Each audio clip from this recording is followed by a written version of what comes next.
Dear student, good morning. तो जो आपका चैप्टर है आवर एनवायरनमेंट वो लगभग कंप्लीट होने वाला है। इसमें केवल 2 टॉपिक्स आज हम बताएंगे, वहां से ये फिनिश हो जाएगा। पहला टॉपिक बताएंगे mechanism of green house effect, the mechanism of green house effect, और सेकेंड वन बताएंगे यूट्रोफिकेशन ऑफ द लेक और यूट्रोफिकेशन। तो फर्स्ट ऑफ ऑल हम बात करेंगे about the mechanism of the greenhouse effect. The mechanism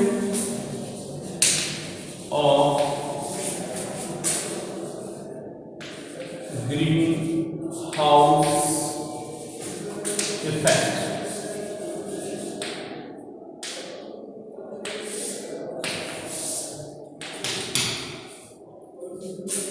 आपने सुना होगा कि हर साल हम लोग महसूस करते हैं कि इस साल और गर्मी थी, इस साल बहुत गर्मी है। तो ये सब क्यों है? Due to the greenhouse effect. अब ग्रीन हाउस इफेक्ट समझो होता क्या है कि अगर हम जैसे आप कभी जाओ उत्तराखंड, नैनीताल, हल्द्वानी, मसूरी एक्सेट्रा, तो वहाँ जो वेजिटेशन होता है या जहाँ वहाँ क्या करते हैं, जैसे प्लांट्स वगैरह अगर हमें उन लोगों को कल्चर करने होते हैं तो उसके लिए क्या करते हैं, वो कांच का बना हुआ एक या फिर कह सकते हैं कि जो प्लास्टिक के ऊपर ग्रीन कलर की एक ऊपर की लेयर बना देते हैं। अब उससे क्या होता है ग्रीन कलर की से कि जो सनलाइट वहाँ एक्चुअली होता है क्या, वहाँ सर्दी ज़्यादा रहती है, सनलाइट कम आती है, तो वो जो सनलाइट आती है उसके अंदर, उस हाउस के अंदर, तो वो आने के बाद वापस नहीं जा पाती है, जिसकी वजह से क्या होता है उस हाउस के अंदर क्या हो जाती, गर्मी हो जाती है। तो ये क्या है, एक तरह का ग्रीन हाउस कह सकते हैं इसको इफेक्ट। लेकिन पहले समझो ग्रीन हाउस इफेक्ट है क्या।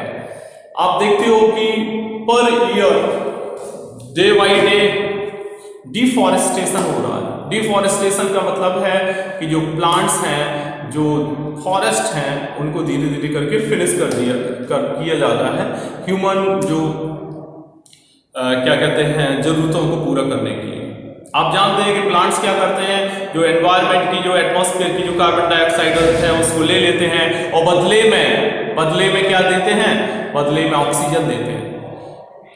अब कार्बन डाइऑक्साइड को एब्जॉर्ब करने वाले, रिसीव करने वाले प्लांट्स धीरे धीरे कम हो रहे हैं, और जबकि कार्बन डाइऑक्साइड का इमिशन बहुत ज्यादा हो रहा है। मींस फैक्ट्री जो है, फैक्ट्रीज पर ईयर बहुत सारी लगाई जाती हैं, और फैक्ट्रीज के धुएं से जो स्मोक से निकलता है उसमें कहीं ना कहीं कार्बन डाइऑक्साइड भी होता है। और कार्बन डाइऑक्साइड की परसेंटेज आपको पता ही है एनवायरनमेंट में 0.03% होती है, लेकिन ये जो परसेंटेज है वो पर ईयर थोड़ी थोड़ी करके क्या हो रही है, बढ़ रही है।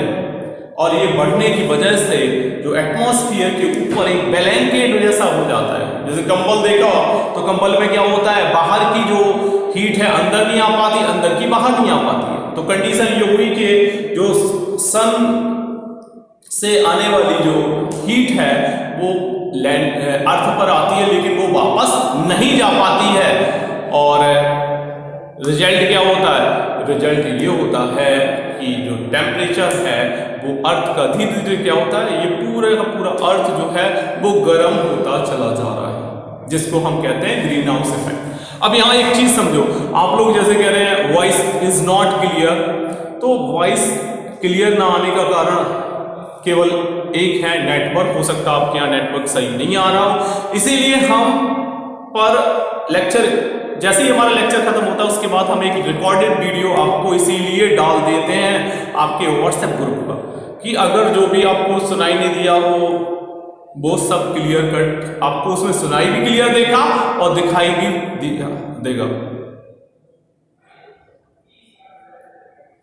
ठीक है, तो यहां समझो mechanism of the greenhouse effect, जो रेडिएंट एनर्जी होती है जो अर्थ पर पहुंचती है सन से, उसमें विजिबल लाइट विजिबल लाइट जो होगी वो कैसी है, शॉर्ट वेव रेडिएशन होता है। साथ ही साथ इंफ्रारेड रेडिएशन होता है जिसे लॉन्गर वेव रेडिएशन कहते हैं, जिसको हम कह सकते हैं लॉन्गर वेव रेडिएशन को हम बोलेंगे।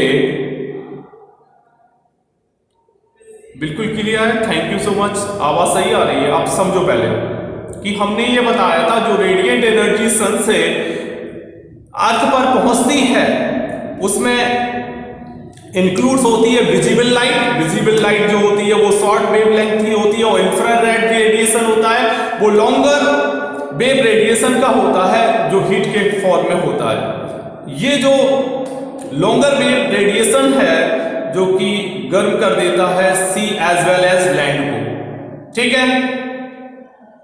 जैसे ही ये गर्म होती है अर्थ, तो जो क्या होता है कि ये ग्रीन हाउस इफेक्ट भी इसी के थ्रू होगा।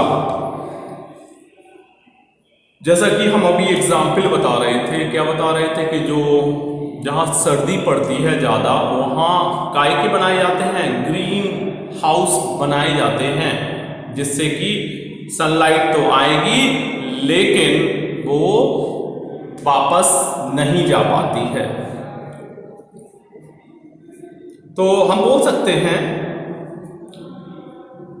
ये जो हीट आई है अर्थ पर जो विजिबल है, एक तो विजिबल बता रहे थे जो कम वेव लेंथ की थी, और लॉन्गर वेव लेंथ की जो थी रेडिएशन थी वो जिससे कि हीट आएगी वो बाहर एटमॉस्फेयर में नहीं जा पाती है, और कुछ इसका पार्ट होता है reflected back by the cloud. ये क्लाउड में कुछ पार्ट चला जाता है, and much is absorb by gas in the atmosphere.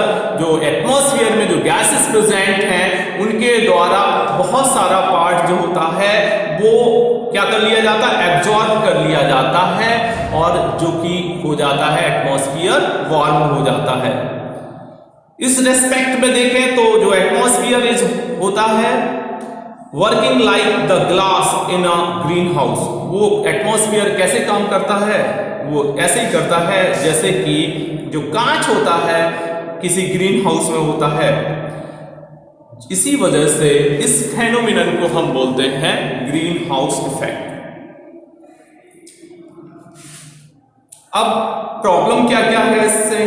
Problem ये है कि अगर पर ईयर टेम्परेचर बढ़ेगा तो टेम्परेचर बढ़ने से क्या होगा कि जो भी अर्थ पर फ्लोरा और फौना है उनके लिए निश्चित टेम्परेचर की जरूरत होती है, उनका लाइफ जो है वो प्रभावित कहीं ना कहीं होगा। साथ ही साथ आप जानते हो ग्लेशियर्स हैं, ग्लेशियर्स तो सुना ही होगा। ग्लेशियर्स काय के बने होते हैं, आइस के बने होते हैं। तो आइसबर्ग या ग्लेशियर्स जो हैं अगर टेम्परेचर ज्यादा होगा तो वो पिघलेंगे।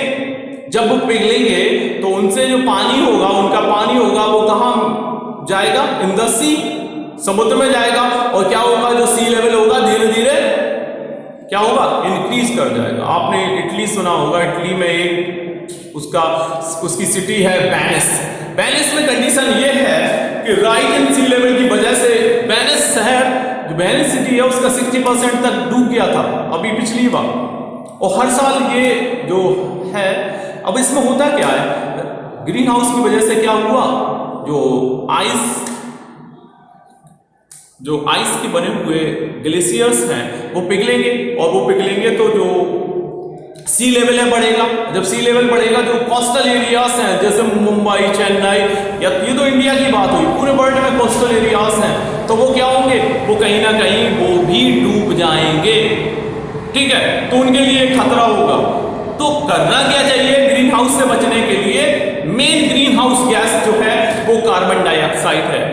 और कार्बन डाइऑक्साइड पे हमें क्या करना चाहिए, कोशिश करनी चाहिए कि इसको कम से कम एनवायरनमेंट में, एटमॉस्फेयर में ये जा पाए, जिससे कि ये प्रॉब्लम क्रिएट ना हो। ठीक है, तो सबसे ज्यादा जरूरत है कि कार्बन डाइऑक्साइड को उसके लिए हर साल प्रयास भी किए जाते हैं, लेकिन कुछ कंट्रीज उसको फॉलो करते हैं, लेकिन कुछ कंट्रीज जो हैं वो उसको फॉलो नहीं करते हैं कि कार्बन डाइऑक्साइड की जो रेट है वो कम से कम एटमॉस्फेयर में लिबरेट हो। तो ये तो बात हो गई about the greenhouse effect. Ozone layer depletion हमने पूरा करवा दिया था, शायद आपको पता हो ओजोन लेयर डिप्लीशन हमने कंप्लीट करा दिया था, और ओजोन लेयर की थिकनेस को भी हमने मेजर करने की यूनिट बताई थी DU। DU का मतलब था डॉप्सन यूनिट, ठीक है। तो अब हम आपको बता रहे हैं यूट्रोफिकेशन ऑफ द लेक्स। ये नया चैप्टर है, सॉरी नया टॉपिक है जिसका नाम है यूट्रोफिकेशन ऑफ लेक्स। देखो इसको,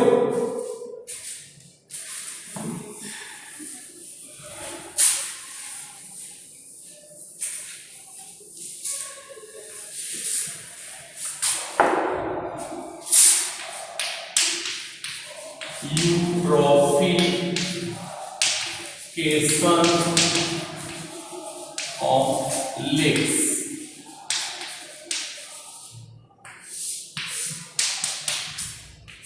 आपको एक जनरल सेंस में बता रहे हैं यूट्रोफिकेशन का मतलब क्या है। आपने देखा होगा, सुना होगा कि एक पर्टिकुलर एरिया में एक लेक थी, झील थी, और धीरे धीरे करके वो झील खत्म हो गई, कुछ ही ज्यादा। तो ये कैसे होता है? ये यूट्रोफिकेशन प्रोसेस के थ्रू ऐसा होता है। अब समझो यूट्रोफिकेशन, जैसे सीवेज है, सीवेज के साथ साथ जो मैन्योर है वो, उसमें मैन्योर में न्यूट्रिएंट्स बहुत ज्यादा होंगे, और वो कहां पहुंच जाते हैं? ये पहुंच जाते हैं लेक्स में। और आप जानते हैं कि जब मैन्योर्स न्यूट्रिएंट्स ज्यादा होंगे तो उस लेक के अंदर ग्रोथ बहुत ज्यादा होगी algae as well as other plants की। किसकी ग्रोथ हो गई? एल्गी की हो गई एंड अदर प्लांट्स की हो गई। जो सैलो एरियाज होंगे वो क्या होंगे? इनकी वजह से, एल्गी की वजह से और किसकी वजह से? एक्वेटिक प्लांट्स की वजह से चॉक्ड हो जाएंगे। क्या हो जाएंगे? चॉक्ड। और बीट्स भी होगा, choked with the weeds. Weeds सुना होगा, WEEDS, बीट सुना होगा। बीट्स की वजह से ये क्या हो जाएंगे? चॉक्ड हो जाएंगे। इसके साथ साथ उसके अंदर, लेक के अंदर तैरना और बोटिंग करना जो होगा वो इम्पॉसिबल हो जाएगा, क्योंकि इनकी जो एल्गी की और बीट्स की और जो एक्वेटिक प्लांट्स इतने ज्यादा ग्रो कर जाएंगे कि वहां तैरने में भी प्रॉब्लम होगी, क्योंकि हाथ पैर में वो फंसेंगे प्लांट्स वगैरह, और यही कंडीशन होगी किसकी? बोटिंग भी उसमें नहीं हो पाएगी, ठीक है। और ये जो लार्ज पॉपुलेशन है फोटोसिंथेटिक ऑर्गेनिज्म की, बाद में क्या होगा? ये फोटोसिंथेटिक ऑर्गेनिज्म जो होंगे वो उनकी डेथ होगी, वो डाई हो जाएंगे। अब दो चीजें होगी, कौन कौन सी होगी? पहली चीज जो होगी, organic material accumulates on the lake bottom. तो जो भी जैसे प्लांट की डेथ हुई, मींस प्लांट जो होंगे वो कहां जाएंगे? बॉटम के अंदर जाएंगे। एल्गी भी बॉटम में जाएगी, बीट्स भी, या अदर एनिमल्स जो भी होगा ऑर्गेनिज्म वो उसमें कहां जाएंगे? In the bottom. कहां पहुंच गए? उसके बॉटम में पहुंच जाते हैं। बॉटम में जाएंगे तो क्या होगा? जैसे सपोज ये लेक है, ये लेक है, अब यहां क्या है? ये एल्गी है, ठीक है, ये बीट्स हो गए, एक्वेटिक प्लांट्स हो गए, क्या हो गए? Aquatic plants etcetera. अब क्या हुआ कि हम जब बता रहे थे आपको सीवेज वगैरह और मैन्योर्स जब यहाँ पहुंचेंगे, यहाँ से घरों से, खेत से, अदर्स से, तो इसमें क्या होंगे? बहुत हाईली न्यूट्रिएंट्स होंगे, और इन न्यूट्रिएंट्स की वजह से इनकी एल्गी एक्सेट्रा की ओवर एक्सेस ग्रोथ होगी। क्या बताएं सामने? एक्सेस ग्रोथ हो जाएगी। अब जब एक्सेस ग्रोथ होगी तो बाद में ये क्या होगा? इनका एक लाइफ स्पैन होता है, इसके बाद उनकी डेथ होगी। तो वो जो इसका बॉटम होगा, इस बॉटम पर धीरे धीरे जो बॉटम की जो डेप्थ है, गहराई है, धीरे धीरे क्या हो जाएगी? वो रिड्यूस होती चली जाएगी। क्या होगी? धीरे धीरे इट बिकम्स रिड्यूस। बात समझ में आ रही है कि नहीं आ रही है? अब ये तो पहली बात बताई थी कि जो ऑर्गेनिक मटेरियल है वो नली में बैठेगा, बीट्स वगैरह जो भी होंगी, जिससे क्या होगी कि जो डेप्थ है लेक की वो कम हो जाएगी। सेकेंड थिंग समझो क्या होगी। जो सेकेंड थिंग है, जो डेट्री बोर्स होंगे, यूज ऑफ ऑक्सीजन। तो जो डेट्री बोर्स, देखो यहाँ आप जानते हो डेट्री बोर्स सुना हो। डेट्री बोर्स का मतलब वो डेड ऑर्गेनिक मटेरियल्स को टेक करते हैं, उनको डेट्री बोर्स कहते हैं। तो ये यूज करेंगे किसको? ऑक्सीजन। एक्सेस ऑक्सीजन यूज होगी, तो एक्सेस ऑक्सीजन की वजह से क्या होगी? ऑक्सीजन की कमी हो जाएगी उस लेक में, लेक ऑफ ऑक्सीजन हो जाएगी, ऑक्सीजन की कमी हो जाएगी। और आप जानते हैं किसी भी एनवायरमेंट में, चाहे वो एक्वेटिक हो, टेरेस्ट्रियल हो, कोई भी हो, उसमें सबसे ज्यादा जरूरी क्या है? सबसे ज्यादा जरूरी है ऑक्सीजन। अब जब ऑक्सीजन ही नहीं होगी तो अल्टीमेटली क्या होगा? ऑक्सीजन नहीं होगी तो कंडीशन ये होगी कि जो भी प्लैंक्टन्स हैं, चाहे वो फाइटोप्लैंक्टन्स हो, जू प्लैंक्टन्स हो, अदर जो उसके अंदर फ्लोरा और फोना होंगे, उनकी भी डेथ हो जाएगी। क्या होगा कि जैसा कि बता रहे थे कि जो सेकंड थिंग क्या होगी? Detritivores use up oxygen as they decompose the dead organic matter. जो डेट्री बोर्स होंगे वो ऑर्गेनिक मैटर को डिकम्पोज करेंगे, जिससे कि ऑक्सीजन की कमी हो जाएगी। अगर लोअर ऑक्सीजन लेवल होगा तो इम्पॉसिबल कर देगा, जो उसके अंदर कुछ जो फिश हैं वो जिंदा नहीं रह पाएंगे, क्योंकि उनको जिंदा रहने के लिए क्या चाहिए? उनको जिंदा रहने के लिए ऑक्सीजन की रिक्वायरमेंट होगी। ठीक है। अब क्या होगा कि अधिक जो फिश होंगी उनकी डेथ होगी, और जो डिकम्पोजर होंगे वो क्या करेंगे? अपनी एक्टिविटी को बढ़ाएंगे, और जो ऑक्सीजन का लेवल जो होगा वो लगातार डिक्रीज होता चला जाएगा। जो ऑक्सीजन का लेवल क्या होगा? लगातार डिक्रीज होता चला जाएगा। और ये जब कंटिन्यू होता है तो मोर ऑर्गेनिज्म डाई। अब जानते हैं ऑक्सीजन जरूरी, ऑक्सीजन नहीं होगी तो लेक के अंदर जो भी ऑर्गेनिज्म होंगे धीरे धीरे करके उनकी क्या होगी? डेथ होती जाएगी, और जो ऑक्सीजन है वो ऑक्सीजन लेवल डिक्रीज करता चला जाएगा। और इसके बाद जो मोर डिकम्पोजिंग जो मैटर होगा एक्यूमुलेट्स हो जाएगा, वो इकट्ठा होता चला जाएगा। कहाँ चला जाएगा? होता चला जाएगा लेक, बॉटम की लेक पर, लेक के बॉटम पर, जो झील है उसकी जो बॉटम है उस पर ये इकट्ठा होता चला जाएगा। अल्टीमेटली क्या होगा? The lake will be disappear. अब जैसे यहाँ ऐसा ऐसा बढ़ता चला गया, अगर इस लेवल पे अगर आ गया तो क्या होगा? The lake will be disappear. Ultimately क्या होगा? जो लेक होगी वो डिसअपियर हो जाएगी। बात समझ में आई कि नहीं आई? इसको बोलेंगे हम, क्या बोलेंगे? Eutrophication. This is known as eutrophication.